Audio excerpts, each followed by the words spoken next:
Salam, hər vaxtınız xeyir. 2025 9-cu sinif din toplusundan prepositions, yəni söz önlərin 1-dən 10-a qədər izahına baxırıq. Birinci sualdan başlayaq. Gördüyünüz kimi burada cümlələr verilir və hər cümlədə boşluqlar verilir. Təbii ki, bu prepositionları, yəni söz önlərini tapmaq üçün ilk öncə həm boşluqdan əvvələ, həm də boşluqdan sonraya baxmaq lazımdır və söz önlərini çox yaxşı bilmək lazımdır ki, bunları işlənmə yerlərinə görə düzgün yerləşdirə bilək. Gəlin görək burada bizdən nə istəyir. Prepositionlar əslində biz onları tərcümə ilə daha yaxşı tapa bilirik. Amma belə yəni ki, əzbərlənməli olan hissələr də vardır ki, onları əzbərləyərək də daha yaxşı, asanlıqla tapa bilərik. Məsələn, bu tərcümə əsaslıdır. You can translate this article with the help of a dictionary. Yəni sən bu məqaləni lüğətin köməkliyi ilə həll eləyə, yəni ki, translate eləyə bilərsən, tərcümə eləyə bilərsən. Burada artıq nə iləsə ilə lalə olan with-dir, Y variantıdır düzgün cavabımız. Bu biraz tərcümə əsaslıdır, amma into içərisinə, of nəyinsə in mənasında, in dadə bir də içərisində mənası da var. Of isə dan-dən mənasındadır.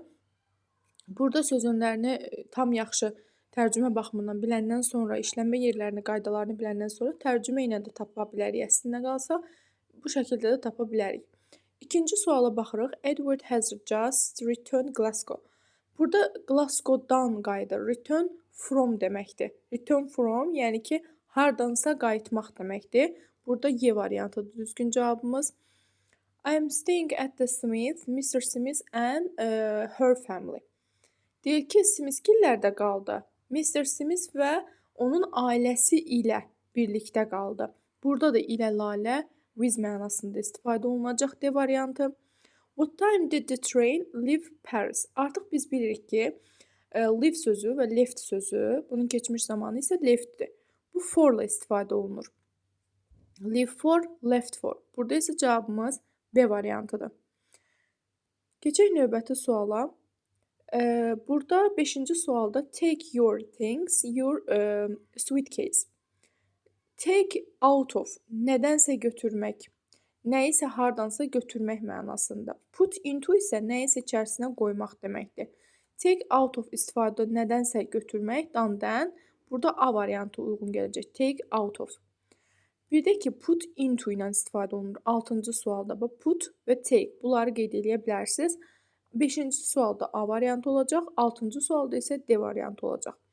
7-ci suala baxırıq. Burada answer var. Answerdən başqa response, cavab mənasında visit sözü də var. Bu da tez-tez düşür suallara. Və bu visit və answer əgər isimdirsə cümlənin daxilində, bu zaman özündən sonra to istəyir. To hissəci, yəni ki, preposition istəyir. Yox, əgər answer, response, visit sözləri feil funksiyasındadırsa, özündən sonra gələn hər hansı bir sözə heç bir preposition əlavə olunmayacaq. Yəni, burada A variantıdır. Niyə? Çünki burada gördüyümüz kimi have you answered, yəni ki, burada artıq o feilin tərkibi kimi çıxış eləyib. Buna görə feil funksiyasındadır.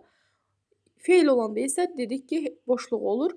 Yox, əgər isim olarsa, məsələn, sənin cavabın, your response, your answer və yaxud da ki, sizin səfəriniz, your visit olarsa, bu zaman özündən sonra gələn hər hansı bir söz mütləq ki, to hissəciyi qəbul edəcəkdir.